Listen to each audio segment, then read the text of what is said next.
Hai,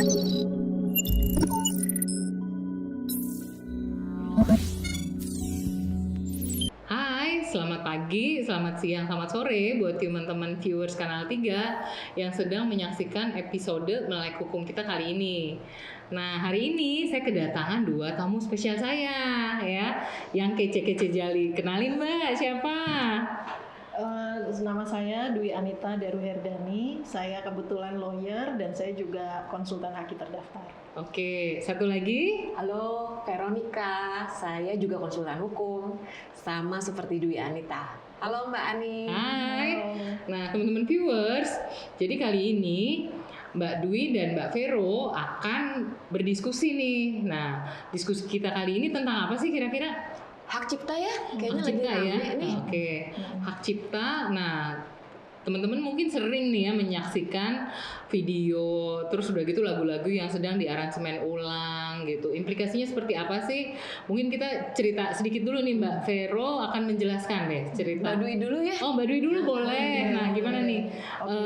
Implikasinya seperti apa untuk lagu-lagu yang diaransemen ulang? Oke, nah jadi kalau lagu itu kan perlindungannya itu adalah berdasarkan begitu dia di fix udah berbentuk lagu, kemudian dia diumumkan, itu udah otomatis terlindungi. Jadi dia tidak perlu maksudnya tidak harus dicatatkan pada DJKI untuk memperoleh perlindungan. DJKI itu Direktorat Jenderal Kekayaan Intelektual. Oh, tidak perlu ya? Nggak Jadi perlu. untuk lagu tuh nggak perlu? Nggak perlu. Termasuk juga lagu instrumental, nggak mesti lagu-lagu yang ada lirik ya? Itu juga termasuk ya? Termasuk. Oke, Jadi nggak tidak perlu. Oke. karena udah langsung terlindungi. Tetapi untuk memperoleh bukti awal sebaiknya memang dicatatkan. Jadi ada dokumentasinya gitu.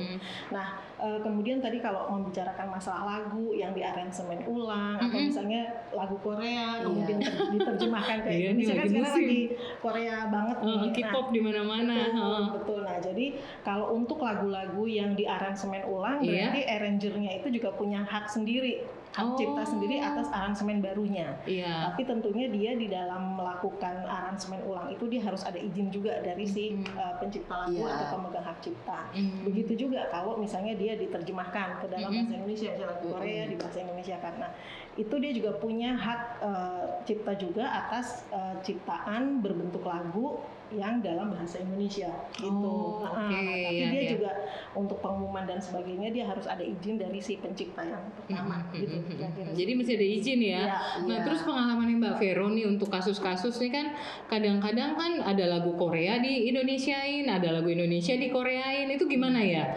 Iya, jadi memang hak cipta itu sebenarnya aset loh, aset yang nilai ekonomisnya tinggi. Oh, Jadi kalau misalnya nih tadi kan Dwi sudah jelaskan ya, bahwa kalau misalnya bikin lagu terus dia dimainkan di mana-mana itu ada pembayaran royaltinya ya Dwi ya. Oh, Nah iya. jadi kalau misalnya nanti ada yang pembajakan atau segala macam di aransemen ulang, kalau sekarang kan kayaknya trennya cover ya, jadi dinyanyiin tapi sama orang lain gitu kan.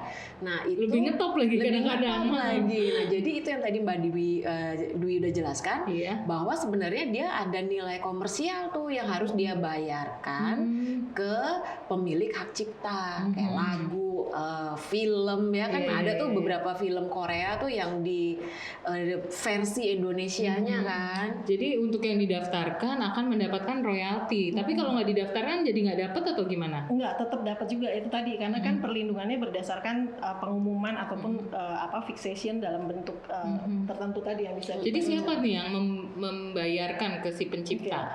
Nah, jadi biasanya gini, kan sekarang tuh ada yang PP royalti itu PP nomor 56 tahun 2020 itu mengenai tahun 2021 itu PP royalti itu jadi diatur bahwa pihak-pihak yang menikmati hak ekonomi dari suatu lagu gitu. Jadi misalnya dia mengaransemen ulang atau dia kemudian menyanyikannya gitu, menampilkan di umum. Nah, dia harus bayar royalti kepada si pencipta lagu. Peraturannya udah ada ya sedetail ada. itu. Jadi misalnya gini nih Mbak Dwi, saya datang ke kafe, kebetulan ada bandnya di kafe itu nyanyi lah lagu salah satu yang lagi hits gitu. Nah itu pemilik kafe harus bayar untuk hal tersebut. Betul. Bukan si penyanyi yang menyanyikan. Bukan. Mungkin contoh itu ya yang karaoke kan itu sempat gimana tuh ya ya? kan. Nah, jadi kalau di PP royalti itu memang untuk area publik yang komersial.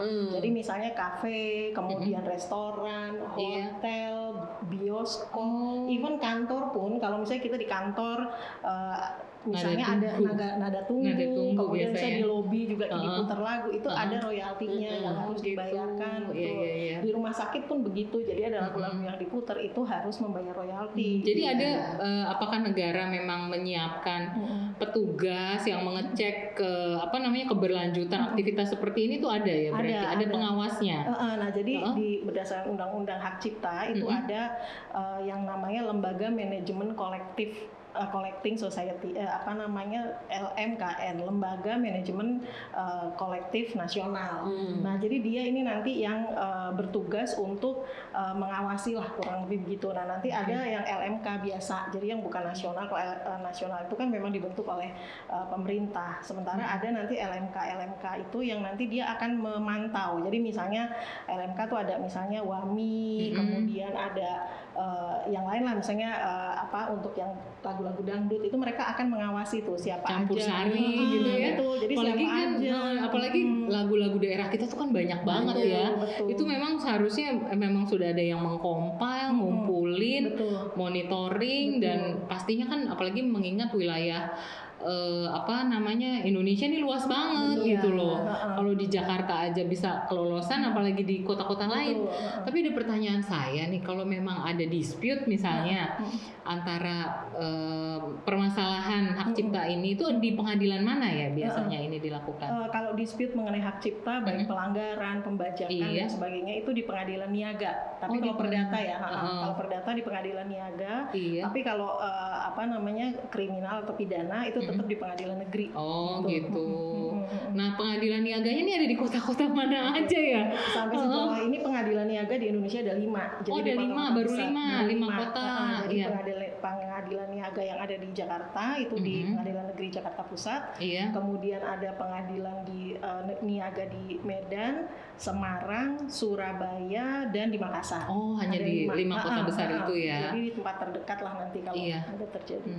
Nah, tadi balik lagi nih dari Mbak Vero nih, untuk lagu-lagu Korea yang seperti itu, ini kan cross country nih, siapa yang melakukan gugatan ya kalau satu negara Korea, terus dari Indonesia juga misalnya dijiplak sama artis Korea ini, gimana ya penyelesaiannya? Kalau yang saya tahu sih, Korea itu dia punya agensi, jadi khusus mengawasi hak cipta dari karya-karya Hallyu. Hallyu itu kan yang kayak K-pop, K-drama, webtoon, ya kan? Udah semaju itu ya nih ya. Jadi dia organisasi ini dia mengawasi apakah karya Hallyu ini ada yang jiplak apa enggak. Itu. Dan ini di bawah pemerintahan. Dia kementerian. agensi independen, tapi di-financing oleh dana pemerintah sepertinya.